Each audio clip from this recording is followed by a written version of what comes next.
بسم اللہ الرحمن الرحیم الحمد للہ رب العالمین والعاقبۃ للمتقین والصلاة والسلام علی سیدنا و مولانا محمد وعلی آلہ و اصحابہ اجمعین۔ سارے احباب درود پاک پڑھیے۔ الصلاة والسلام علیک یا سیدی یا رسول اللہ وعلی آلک و اصحابک یا سیدی یا حبیب اللہ۔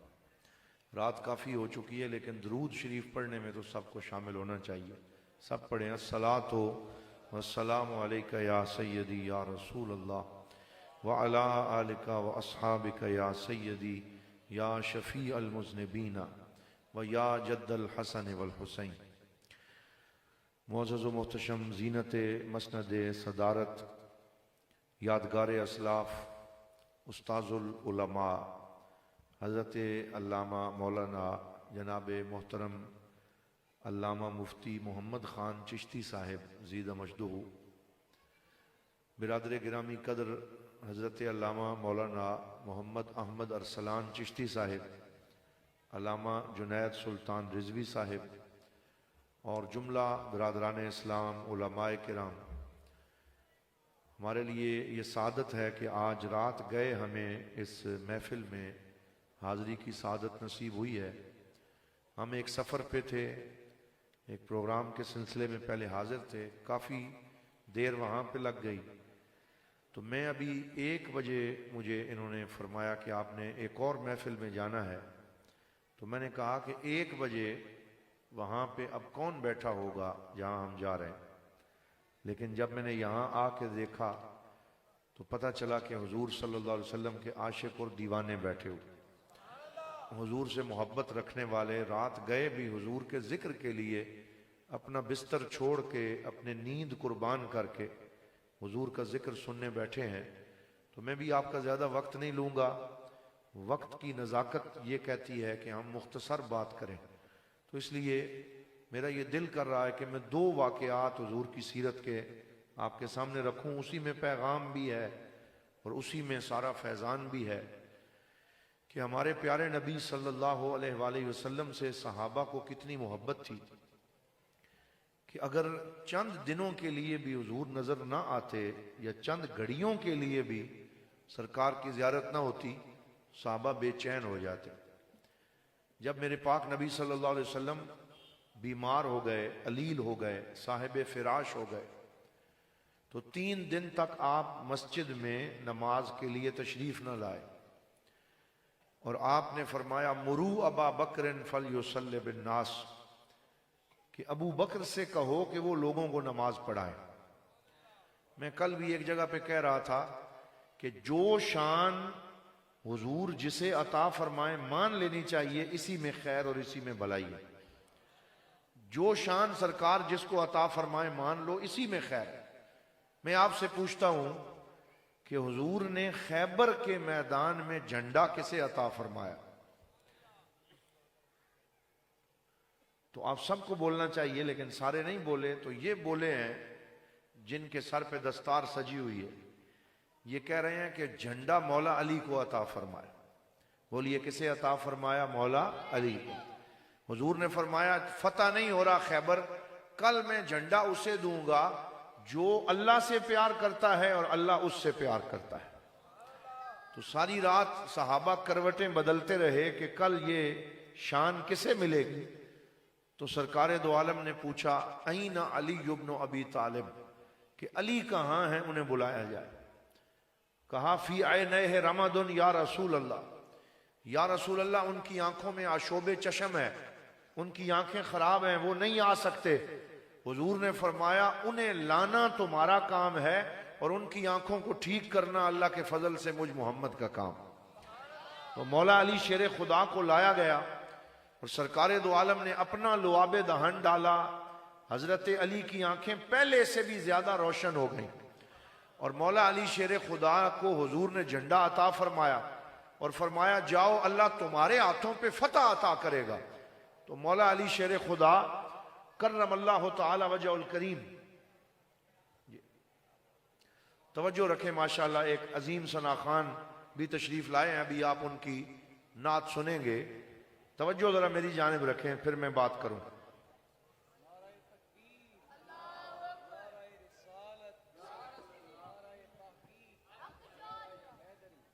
ماشاءاللہ.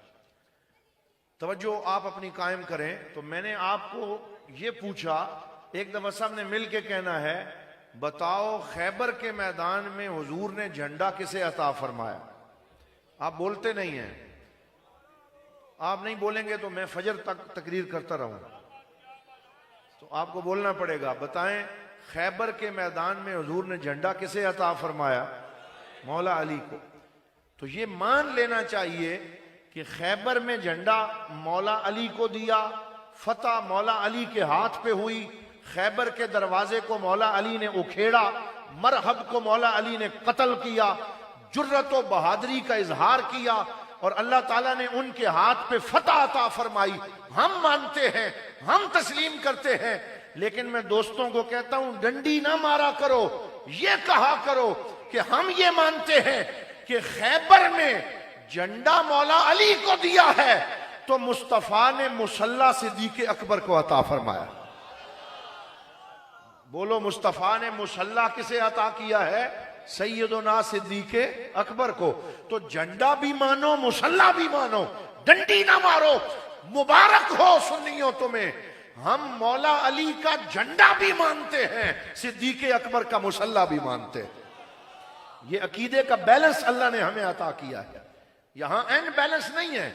ابھی ایک نعت پڑھ رہا تھا ہمارا دوست، یہ ان بیلنس ہو جاتی ہیں چیزیں. کلام اچھے ہوتے ہیں لیکن معنی بھی درست ہونے چاہیے. ابھی ایک دوست پڑھ رہا تھا، وہ کہہ رہا تھا دل بے چین نو چین دی لوڑے، سانو میم تے این دی لوڑے. کتنی اچھی بات ہے، ہم بھی کہتے ہیں. لیکن یہ جو حسر ہے، حسر دائرہ لگا دینا کہ ہمیں دو ہی چیزوں کی ضرورت ہے، یا محمد کی یا علی کی. میں آپ سے پوچھتا ہوں کہ یہ دائرہ لگا کے کہہ دینا کہ ہمیں محمد اور مولا علی کی لوڑ اور ضرورت ہے، تو میں آپ سے پوچھتا ہوں کیا ہمیں صدیق اکبر کی ضرورت نہیں ہے؟ بولو نا ذرا. کیا ہمیں عثمان غنی کی ضرورت نہیں ہے؟ کیا ہمیں حضرت سیدنا فاروق اعظم کی ضرورت نہیں ہے؟ اس لیے میں کہتا ہوں یوں پڑھو. ایک دوست نے بڑا اچھا اس کی تشریح کی. انہوں نے کہا سانو میم تے این دی لوڑ ہے، یہ پڑھو لیکن کس معنی میں؟ کہ حضرت ابو بکر کا اصل نام عبداللہ ہے. بولو ذرا اصل نام کیا ہے؟ اور حضرت فاروق کا اصل نام کیا ہے؟ بولو عمر. اور عثمان کا نام عثمان ہے اور علی کا نام علی ہے. تو یہ چاروں نام کس سے شروع ہوتے ہیں؟ این سے. اب کہو سانو میم تے این دی لوڑ، تاکہ پتہ چلے کہ ہم سنی ہیں اور ہمارا عقیدہ ہے. ہم ڈنڈی نہیں مارتے، ہم صدیق کی صداقت کو بھی مانتے ہیں، فاروق کی عدالت کو بھی مانتے ہیں، عثمان کی سخاوت کو بھی مانتے ہیں، علی کی شجاعت کو بھی مانتے ہیں. نبی کے باغ کے سرو سمن سے پیار کرتے ہیں ہم، ایک کلی سے نہیں سارے چمن سے پیار کرتے ہیں. اللہ نے ہمیں سارے چمن سے محبت کرنے کا یہ نعمت اور انعام عطا فرمایا. تو میں جو واقعہ سنانے لگا ہوں توجہ کرو. 3 دن صحابہ نے حضور کو نہیں دیکھا، اداس ہو گئے. صرف صحابہ اداس نہیں ہوئے، حضور بھی اداس ہو گئے. اور بخاری شریف میں ہے کہ آخری دن میرے حضور کی زندگی کا تھا، پیر کا دن تھا، صبح فجر کا ٹائم تھا. 63 سال میرے آقا کی عمر تھی اور حضور نے چاہا کہ میں اپنے غلاموں کو جنہیں 23 سال نماز سکھائی ہے دیکھوں تو صحیح کہ میرے بغیر وہ رب کی بارگاہ میں سجدہ کیسے کرتے. تو حضور بڑی مشکل سے اپنے بستر سے اٹھے.